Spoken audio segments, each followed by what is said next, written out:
And we are live. This Hangout on Air is live. Good evening, guys. Good evening, everyone. I am Fumbi with We So Nerdy, here with Katie. And as you know, typically during this time period, we are talking about the latest Outlander episode. However, there is no new Outlander this week, but that doesn't mean we can't still get together and talk, because Katie and I always like to get together and talk. So, how are you, Katie? How's it going? I'm great. Like you said, there is no new Outlander this week, so that's a little bit sad, especially with what's coming up. But yeah, I'm doing great. We already know next week we have episode 6, and it's A. Malcolm. And that features Jamie and Claire's much anticipated reunion that is 20 years in the making. If you haven't seen the teaser images or the teaser trailer yet, check out the link below for all of those details. Episode 6 is going to just, it's going to just sweep you off your feet. It's enough to make a man faint. Really, it is. That's true. I believe that to be true. I believe that both figuratively as well as literally. So tonight, Katie and I just wanted to take the opportunity to give a shout out to Caitriona Balfe, who this weekend announced a campaign to raise money for a charity that she's affiliated with, and that is World Child Cancer. So the campaign is with represent.com, where you can buy t-shirts and you can buy hoodies with an awesome design. So basically the design is a black and white image of Claire with one of her best quotes. "I am not the meek and obedient type," which is perfect. So this is from season 1, episode 12, when Claire and Jamie get to Lollybrook. And in the scene where this conversation is happening, Jamie is telling Claire that, she really shouldn't embarrass him in front of his family and his kin, that she needs to curb her sharp tongue, he says, because this is his family, his land, his time, and Claire just needs to take a step back and trust his judgment. However, Claire has no intention of being meek and obedient, and she says that she has no intention of being meek and obedient, and it's fantastic. So the link, if you want to buy your t-shirt or hoodie, is down below. I've included the link down below. It comes in tons of different sizes: child size, adult sizes, bigger sizes. It comes in different styles. You can get a hoodie, you can get a baseball tee, you can get a regular tee, you can get a fitted tee. So all Sassenachs will be able to get one for themselves. So this is really, really awesome. The campaign is running for about 12, I think it's still about 12 days left. So you don't want to miss it. It's a great opportunity to get some Outlander swag, because we always love the swag. Plus, you're donating to a really fantastic charity that does really great work all across the world. So it's very worthy. Definitely check it out. Yes, and since Kate has kicked off the campaign this weekend, and there's no Outlander episode, we decided that it would be a great opportunity for us to reflect on the reasons why we love Claire Randall Fraser so much, and why Caitriona Balfe is such an amazing Claire, because we love her so much. So Fumi, take it away. I am going to take it away, because I'm going to start with, so essentially what we're going to do is talk about the reasons why we think Claire is so fantastic, the reasons why we think Kate is so fantastic, and then Katie and I will both talk about one of our favorite, because there's so many, it's tough to choose, but one of our favorite Claire moments in the TV series so far. So I love Claire as a character. I fell in love with her in the books, and I certainly love her in the TV series. Because I really see myself in her, or at least I see who I want to be. I see a person who I want to be, a person I very much admire in Claire. Claire is fiercely independent. She's brilliant. She's a fantastic physician. She's a very caring physician. Claire knows her mind. She knows her worth, and she is not afraid to tell you either of those things. She's not afraid to tell you about yourself if you need to be told about yourself. I love the fact that Claire is ride or die for her man. And I mean that in sort of every iteration. So I think about this flashback, and I can't quite remember the episode it's in, but it's a flashback to Claire when she's quite young. She's maybe like 8 or 9 years old, and she's at some like dig, some sort of dig in Egypt or something with her Uncle Lamb, and she's like there, and she like lights a cigarette in her mouth and she passes it to her uncle. You know what I mean? Like, so she was like ride or die for her uncle. I totally forgot about that until you just said it, but yes. Oh my gosh. I love that scene so much. I wish I could remember what episode it's in, but it's a really great scene. She's ride or die for Frank, or she was ride or die for Frank. And I think specifically about, you know, World War II started. Frank said that he was going to go to World War II, and he was going to, you know, engage in intelligence and espionage. And Claire was, you know what? Guess what? I'm going to go to World War II as well. I'm going to go and serve while you're serving. And then certainly with Jamie, Claire is so ride or die. I mean, she's ride or die at Leoch, at Lallybrook, in the aftermath of like Blackjack Randall and his ridiculousness, in Paris, in Culloden, like through it all, Claire is in there. She doesn't complain. She dives in and she does whatever she needs to do in order to support those she loves. So that's what I mean when I say she's ride or die. She's fantastic. And I just think Caitriona is absolutely brilliant in this role, and brilliant more generally.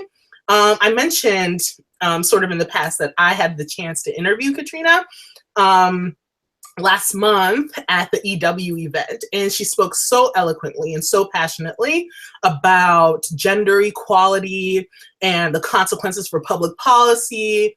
She was talking about it in the context of healthcare and women's healthcare, but I feel like Kate totally embodies what Claire does in terms of being a very fierce supporter of women.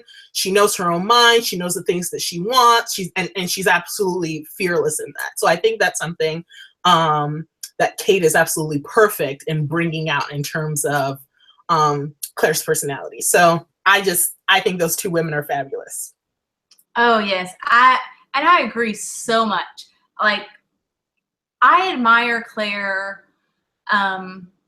so much as a woman, as a character.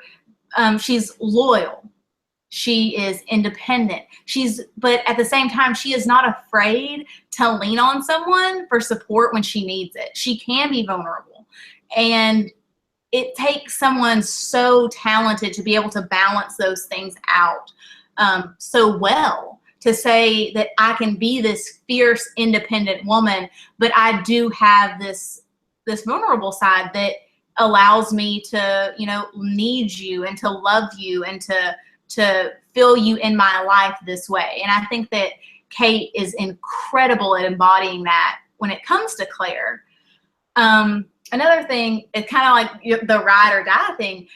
Claire is incredibly brave. She's selfless to an unreal extent.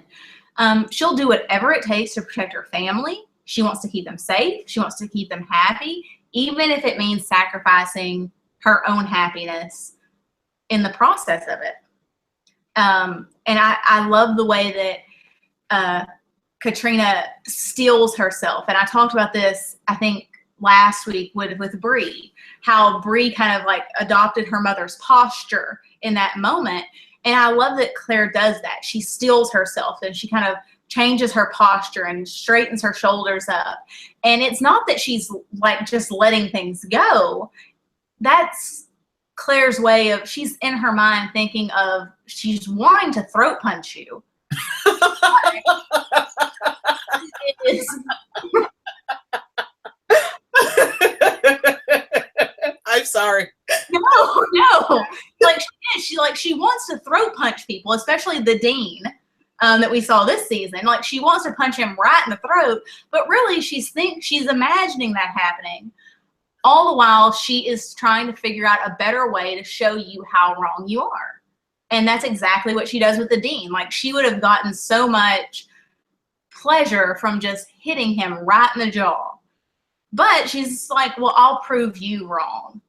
And she does. She goes to medical school. She becomes a very, capable surgeon. And that is how Claire proves people wrong over and over and over again.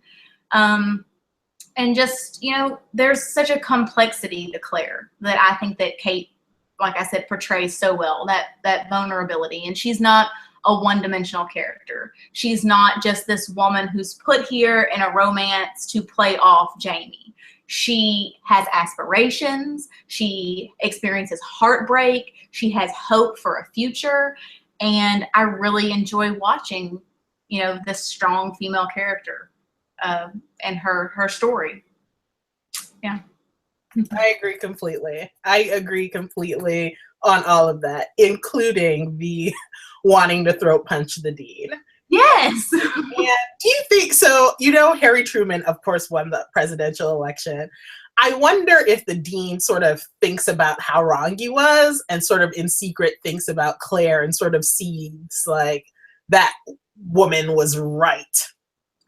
That would make me happy. That would make me happy if that was the case. Yeah, or just like in passing one day, just like see Claire and just Claire say something about, so how do you think about President Truman's, just to say it to him, just to be like, President Truman, because, he remembers that, and that'll be something that he carries around and is just frustrated, and I want to see that. Yeah. That was a really, really great Claire scene. It was. So, I wanted to talk about one of my favorite Claire moments, and it's really, really tough to narrow down, as we said, because we have, at this point, like 2.5 seasons worth of absolutely fantastic material. So after much thinking and much reflection, I decided to pick my one favorite Claire moment from season 2, episode 11, and the episode is entitled Vengeance is Mine. So in that episode, or leading up to this, my favorite Claire moment, Jamie, Claire, Dougal, Rupert, Murtaugh, and Fergus are on their way to Inverness. They've just been told by Prince Charlie that they need to go north to Inverness with the Fraser men, but the Redcoats attack, and that small group is separated from everyone else, and they are hiding out in a church. So that evening, if you recall, a band of Redcoats arrive, and they find them at the church, and they threaten to fire on the church unless everyone turns themselves in.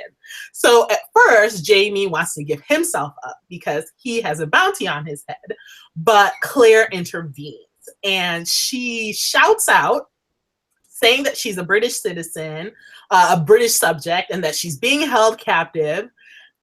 So Jamie and everyone else can essentially use her as a bargaining chip, right? That they will turn her over and they can go free. Jamie is completely against this idea, and even when Jamie continues to refuse, like Dougal agrees, Murtaugh agrees, but Jamie still doesn't want to give Claire up, she yells out, "Am I not Lady Brock Turok? Are these men not my responsibility too?" Yes. And that, oh my goodness. The scene is so perfect because Claire, she's frustrated. She knows that time is of the essence, and she yells that out. And the scene is so perfect because it pans out to like everyone else in the room.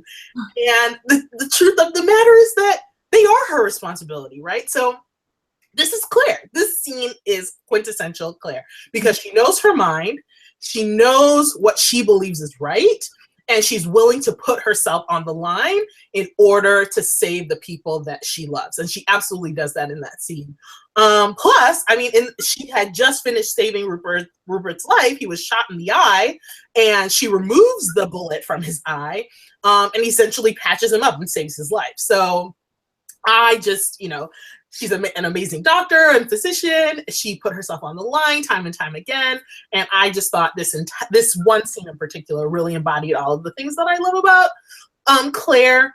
And I actually included the link to that recap. If you just want to refresh yourself, I included the link to that recap right below. So you can go take a look.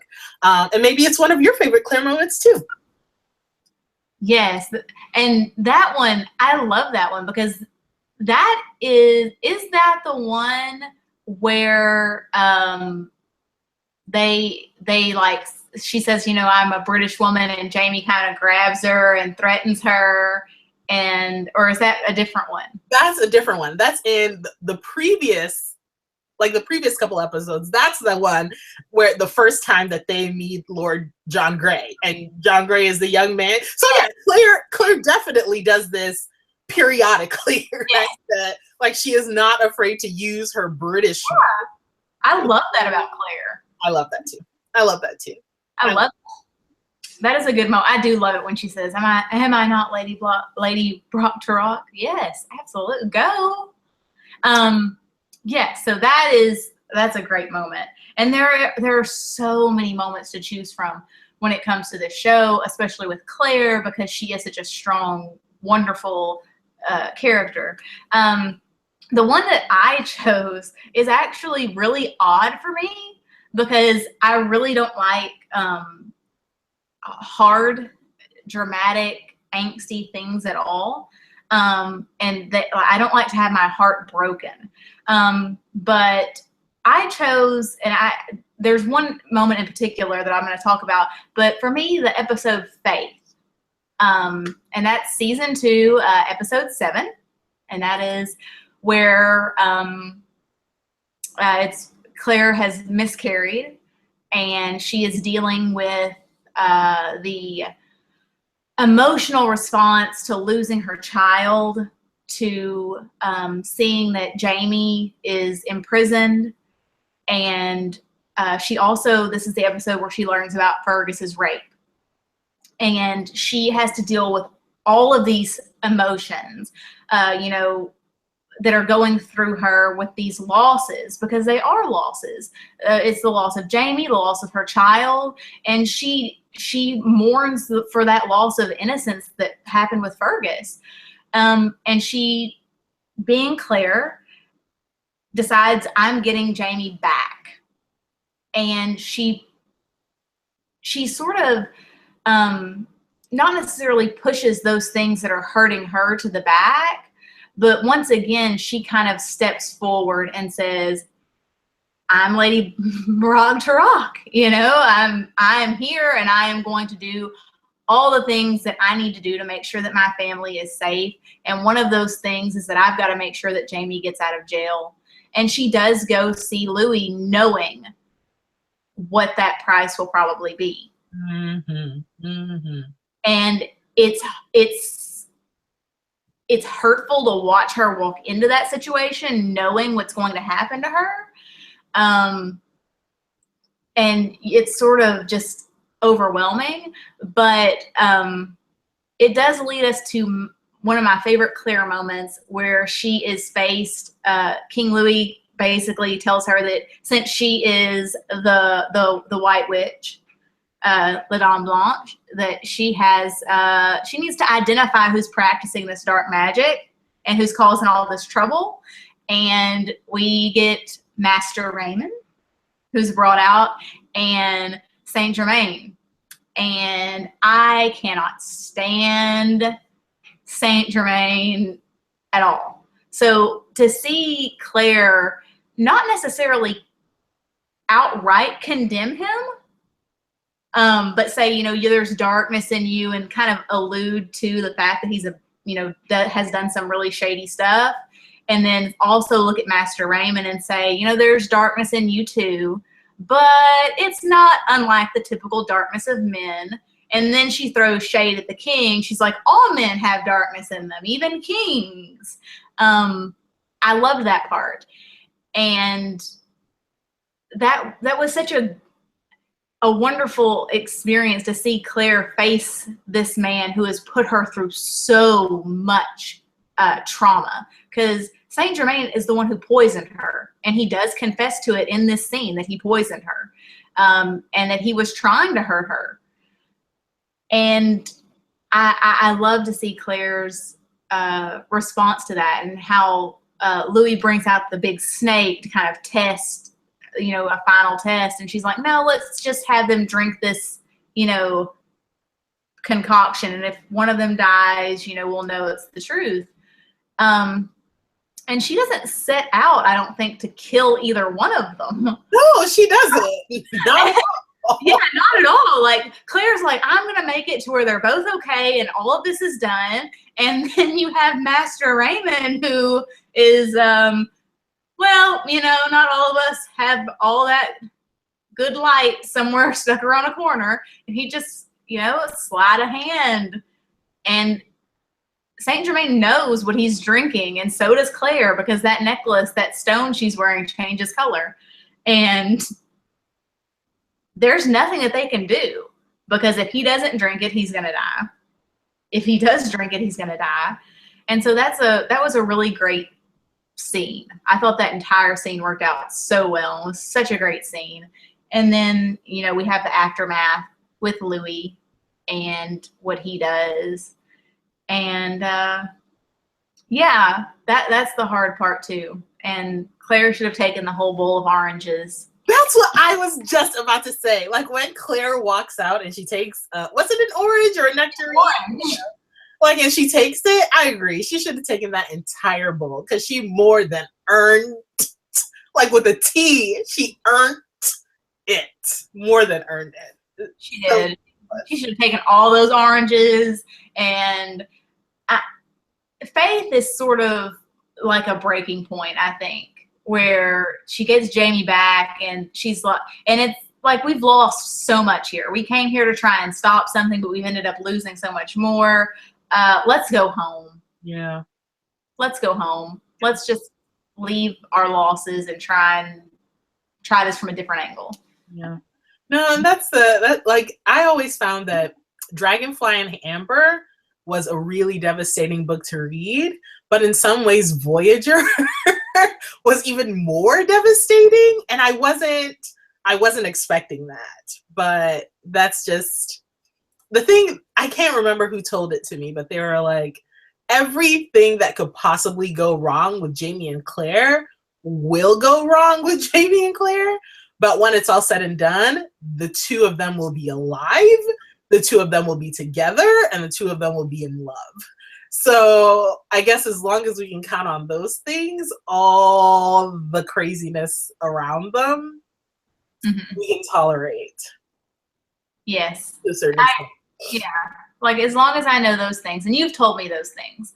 So as long as I know those things, I'm good. I can go forward and continue on and watch the rest of the season. Yeah. And that's exactly what we're going to do. We are going to get ready to watch the rest of the season. So please let us know, what are your favorite Claire moments? Do you like the two that we mentioned? Are there any others that stand out to you in the current season or previous seasons?